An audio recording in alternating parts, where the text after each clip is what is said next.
సొంత లాభం కొంత మాను, సాటి మనిషికి సాయపడు అని చెప్పేసి ఒక కవి అన్నాడు.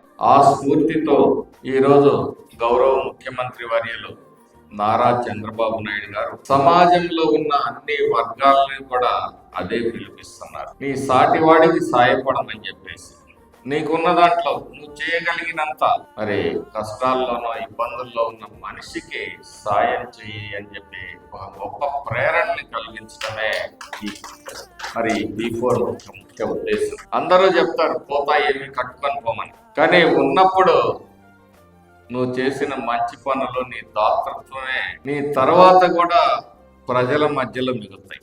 అందుకే ఆయన సమాజంలో అన్ని వర్గాల ప్రజలకి B4 అంటే ప్రతి ఒక్కళ్ళు కూడా మనకు చేతనైన సాయం మరొకరికి చేయటమే B4 ఉద్దేశం. పెద్ద మనసుతోటి KCP యాజమాన్యం వారు అందించిన సహకారాన్ని మీరందరూ అందుకున్న తర్వాత దాన్ని సద్వినియోగం చేసుకొని ఈ కుట్టు కార్యక్రమంలో మెళకువలు తెలుసుకొని ముందుకు పోవాలని, నేను 2003వ సంవత్సరంలో విద్యానగర్ గుంటూరులో ఒక అమ్మాయిని చూశాను. ఆ రోజు ఉదయం 8 గంటల నుంచి రాత్రి 10 గంటలు 9:30 వరకు అమ్మాయి కష్టపడేది. ఆ రోజుల్లో 15,000 నెలకు సంపాదించేది. అలానే మీరు మీ తీరిక సమయాల్లో మీ సమయాన్ని వృధా చేసుకోకుండా మరి వారు ఇచ్చిన అవకాశాన్ని సద్వినియోగం చేసుకుంటూ మీ కుటుంబ ఆర్థిక అభివృద్ధికి మీరు కూడా చేదోడు వాడోడుగా ఉంటూ మీ కుటుంబాలని ముందుకు తీసుకువెళ్ళాలని చెప్పేసి కోరుకుంటూ, మరి ఉదార మనస్తత్వంతో